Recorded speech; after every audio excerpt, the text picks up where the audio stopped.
reunidos hoje aqui na Casa dos Conselhos com diversas entidades do poder público, da sociedade civil, para a criação do Conselho Municipal dos Direitos da Mulher.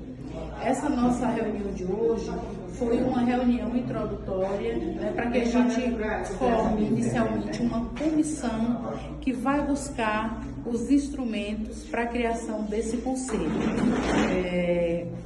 Estou aqui com a grata presença da Elizabeth Valentim e de outros membros também da nossa associação comercial, que está sempre presente, também o SEMEC, que se faz sempre presente. Então é importante que a gente tenha conexão entre as instituições públicas, mas também que a sociedade civil se junte a nós e possamos nos conectar, nos manter em rede para a busca da defesa dos direitos humanos das mulheres. Muito obrigada, doutora Patrícia, e foi assim, muito gratificante. Você foi assim, sabe, de uma clareza, você falou muito bem e foi assim, espetacular e já deu tudo certo. Tomara que a gente atue mesmo nesse conselho. Vai dar certo. É importante a criação desse conselho, é um conselho que é necessário para o nosso município e para a luta de todas nós mulheres pela igualdade de gênero. Parabéns pela sua iniciativa. Muito obrigada. E eu sou uma das entusiastas da criação da Casa da Mulher de Campo Formoso. Eu acredito verdadeiramente nesse projeto, acredito verdadeiramente no poder da mulher, mas mais do que isso, não adianta a gente ter poder se a gente não tiver também proteção do outro lado para exercitar, para exercer plenamente as nossas capacidades.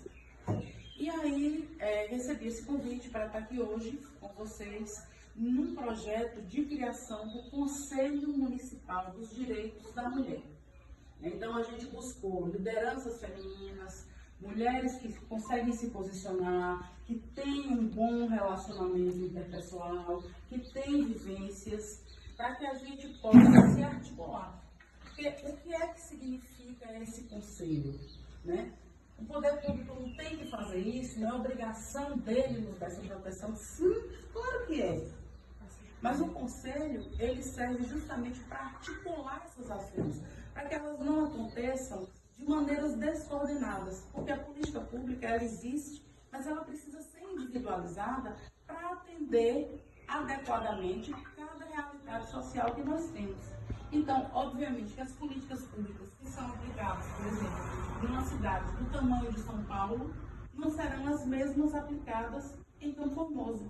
Os direitos são os mesmos, sim, mas os mecanismos para a aplicação precisam ser diferentes. E quem é que sinaliza essa necessidade? Quem é que sinaliza o que é necessário, o que é que falta, o que é que precisa, como atuar melhor? É justamente a sociedade civil. E quando a sociedade civil se articula com o poder público, ela fortalece, ela traz as questões para o centro do debate.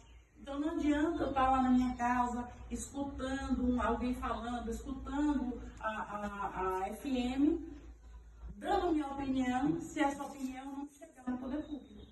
Não adianta eu estar no salão de beleza, conversando com as amigas, ou num happy hour com as amigas, conversando e falando do que falta como política pública em Campo Formoso, se eu não me posiciono. Então, se posicionar não é brigar, não é xingar, né? Se posicionar é, de fato, se articular para formar uma força, formar um modelo, discutir questões e ver como é que essas questões podem ser solucionadas. Então, se eu tenho um grupo, se eu tenho umas pessoas, estamos já aqui, unidas, dentro dessa pauta, já notei que tem uma adesão, tem umas demandas, tem as questões que são próprias de todas as mulheres, e mais ainda dentro da nossa realidade. Quais são as questões mais latentes para a mulher? Primeiro, questões de violência de gênero, né? E aí, violência de gênero, não só violência doméstica, mas também violência institucional, falta de acesso aos lugares de poder e decisão. Então, imagine nosso poder executivo, nosso poder legislativo e nosso poder judiciário são ocupados majoritariamente por homens. Esses homens vão pensar soluções para os nossos problemas? Até vão, mas do jeito que nós pensaríamos, claro que não. Tem uma frase que é muito usada nessa: nada sobre nós sem nós. Então não vamos discutir nada sobre mulher sem mulher. Os homens são bem-vindos, é necessário a adesão masculina. A gente quer que os homens participem conosco. Pensar política pública para a mulher não é criar um universo paralelo, deixar os homens de lado e dizer que os homens não importam, que a gente não quer ouvir a opinião deles, que eles já tiveram a vez deles, né? Que não, se não utilizarem o problema deles. Não é assim que funciona. Se a gente tiver adesão, tiver a chancela, a gente consegue se organizar de uma maneira melhor. Porque a política pública é para todo mundo. E todo homem é filho de uma mulher, em algum momento vai se relacionar com a mulher, ou como madrinha, ou como filha, ou como secretária, ou como patroa, como esposa. Não vou nem dizer como esposa porque, né, a gente vai invadir outra seara, mas em algum momento as relações interpessoais obrigam os homens a se conectar, a se relacionar com as mulheres. Então é necessário que dentro dessas relações que a gente encontre nesse relacionamento força, que a gente encontre adesão, que a gente encontre companheirismo, empatia, né? A internet está bombando aí uma moça que tomou 61 socos dentro de um elevador. Bom, isso seria ruim, mas até a gente poderia se conformar com determinada situação. Aconteceu pontualmente. Foi um caso isolado. Não é, gente. Infelizmente, não é. Os casos de violência, eles têm progredido. Aí você vai dizer, Patrícia, mas não é porque agora as mulheres estão conseguindo se comunicar, porque violência sempre existiu. Sim, violência sempre esteve latente aí.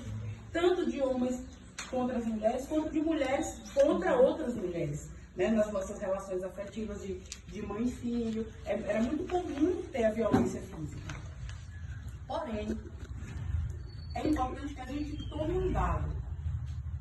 Quando você tem um cenário social de violência, aquela violência ela é replicada muitas e muitas e muitas vezes. Quer ver?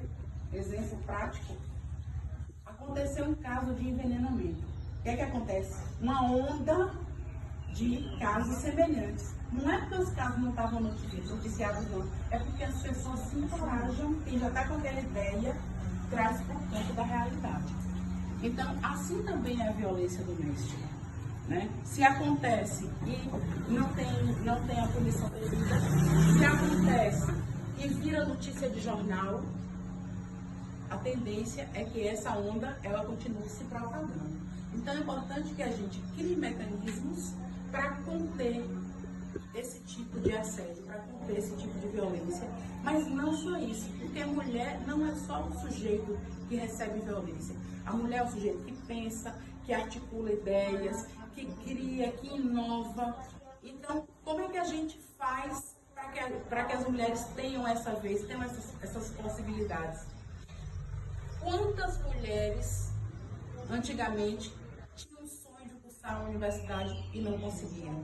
Então, tem políticas públicas que são específicas para isso. Se você pegar, por exemplo, a Universidade do Estado da Bahia, ela tem uma política pública de acolhimento e de cotas para mãe solo. Aí todo mundo, mas isso é uma bobagem. Não é. É diferente uma mulher com um filho concorrer com uma vaga com um rapagão custeado pelos pais. É muito diferente, a realidade é distorcida. Então, como é que a gente consegue controlar essas questões? Com cotas raciais, cotas sociais, para que as pessoas consigam ter acesso minimamente a políticas públicas. E a nossa ideia aqui, em formar o conselho, é justamente essa, de que a gente consiga se articular coletivamente para discutir pautas que são nossas. Não adianta a gente ter esse encontro aqui hoje e pronto, trocamos ideia, identificamos quem são as pessoas, aqui eu conheço a Patrícia, a Livânia, Elizabeth, Cecília, mas se a gente não fizer disso uma ação proativa, para aqui. Então, a ideia do conselho é justamente essa, que a gente tenha reuniões, encontros, que a gente consiga ser atuante e que a gente consiga ter voz. Porque dentro desses encontros, a gente cria atos, cria proposições, solicitações e encaminha para o poder público municipal. Aí você fala, mas eu vou resolver o problema da minha aposentadoria? Mas eu vou resolver o problema da minha habitação? Talvez não, se não estiver dentro da seara municipal. Esse é um conselho municipal que a gente pretende que seja criado. Então, se o conselho municipal vai atuar em questões do âmbito municipal, é necessário que a gente tenha essa fixação nesse patamar. O que é que eu posso fazer para melhorar a atuação das mulheres em Campo Formoso? O que é que eu posso fazer? O que é que eu posso propor como medida para que os direitos das mulheres sejam respeitados em Campo Formoso?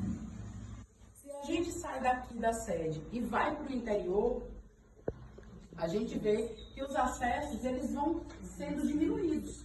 Não só no que se refere à representatividade, mas também, por exemplo, você faz uma ligação, chamar uma da Maria da Penha.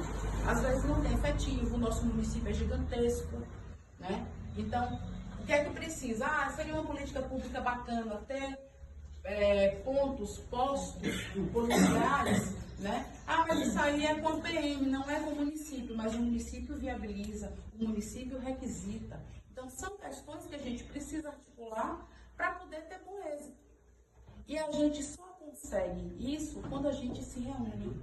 Porque uma voz só, você fala, mas eu estou fazendo a minha parte.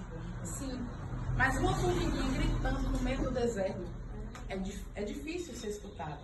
Só que se você coloca um batalhão de formiguinhas gritando, incomoda, né? Incomoda. Então, a gente precisa, como disseram, causar esse incômodo inicialmente, né? Mostrar que a gente está ali. Que a gente não é só mera ilustração figurativa. Que a gente precisa gozar dos nossos direitos e, obviamente, também obedecer o que são os nossos deveres, as nossas responsabilidades.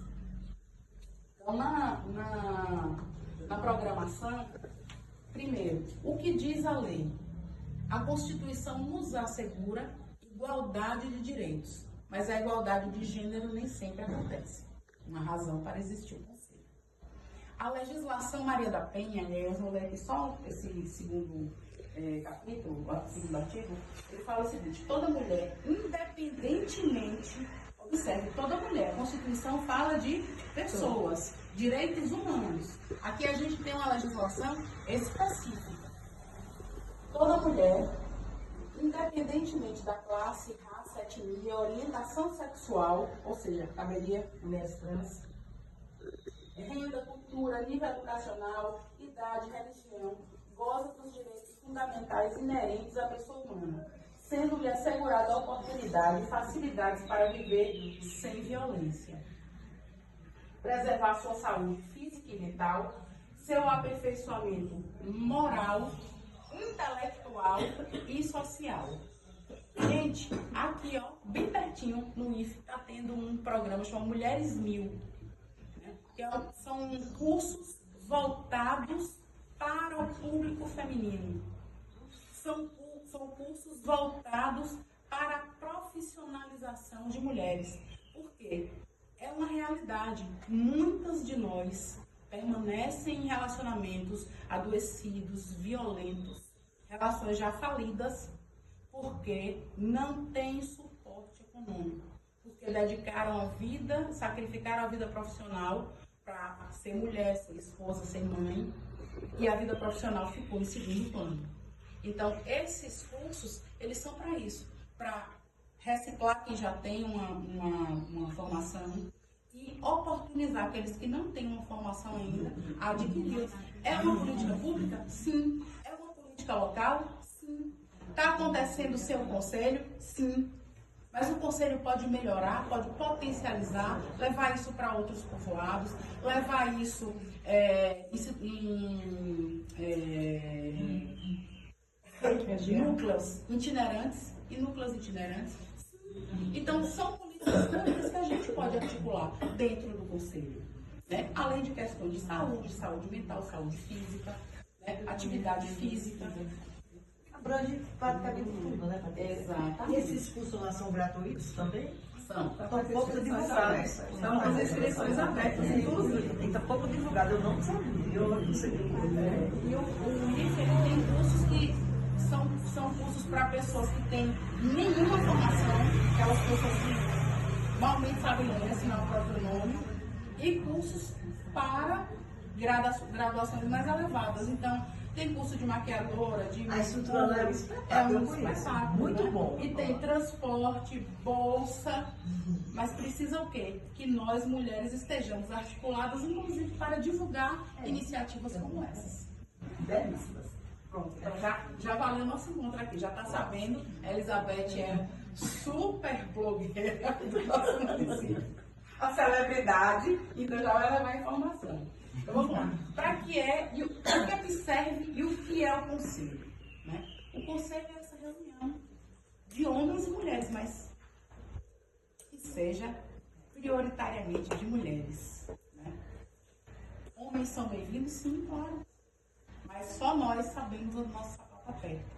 E a ideia do conselho é justamente isso, ter um órgão colegiado que tenha acesso ao poder público. Porque se eu tenho um órgão colegiado, não é um abaixo-assinado, não é uma reunião de mulheres, não é um encontrinho. É um órgão instituído que tem lugar para funcionamento, horário para funcionamento, verba, razão de existir, criação por força de lei. Então, tudo isso nos respalda a levar as nossas pautas, levar as nossas solicitações, os nossos anseios para ser discutido com o poder público. Obviamente que a articulação com órgãos como o CEMEC, que é o Conselho da Mulher Empreendedora Futura, com as associações de mulheres, associações profissionais, órgãos de classe como a OAB, CREA, CREMEG, o que for.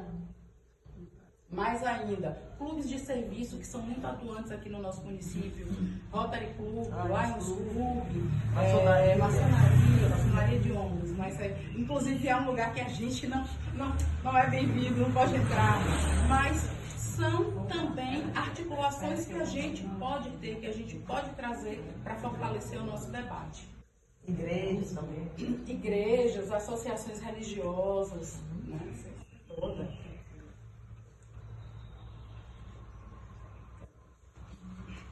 Vou puxar aqui outro slide. Estou pegando o slide porque senão eu me perco, viu, gente? Senão eu começo a falar vários assuntos paralelos. Por que e como criar um conselho? O que já está dito, né? Para a gente se fortalecer, para a gente se organizar, se volatilizar e mais do que isso, nos organizarmos legalmente, né? Um decreto municipal criando o nosso conselho. E como criar? O primeiro passo nós já demos, que foi nos reunir aqui. Então a gente cria grupos de trabalho, né, para a criação, aguarda o decreto municipal e aí a gente escolhe quem vai dirigir o conselho. Então o que é que a gente precisa para formar o conselho? Alguém que presida o conselho, né, que esteja interessado nessa pauta. Depois, um suplente, secretário, alguém para fazer as funções administrativas. Então, o conselho precisa, pelo menos, miseravelmente, 5 pessoas. Pelo menos, para a gente começar a se articular. Né? Precisa do decreto municipal, dizendo onde é que a gente vai se encontrar. Mesmo que não tenha uma casa específica para isso, como a gente tem aqui a Casa dos Conselhos, a gente tem que ter um polo onde se encontrar, dias né? para a gente se encontrar, como a gente tem, por exemplo, lá no SENEC, dias de reuniões. Então, o primeiro passo foi dado que a gente está aqui. Então, primeira coisa, a gente tem uma lista de presença, né? E seria interessante que nessa lista vocês assinassem e colocassem lá o contato para a gente poder formar um grupo de WhatsApp e a gente vai arranjar algum mecanismo para fazer, por exemplo, uma publicação da prefeitura ou criar uma rede social específica, não sei ainda como seria essa articulação, mas que a gente tenha um link que qualquer mulher possa entrar, que qualquer mulher possa aderir e se tornar parte desse conselho que é tão necessário. A gente tem conselho aqui no município, conselho da pessoa idosa, conselho do PCD, conselho da criança e do adolescente. Então, é mais do que urgente que a gente pense também em nós mesmos, né? Que a gente consiga identificar as nossas potencialidades, as nossas dificuldades, as nossas deficiências e como o poder público pode se articular para a gente ter bom êxito.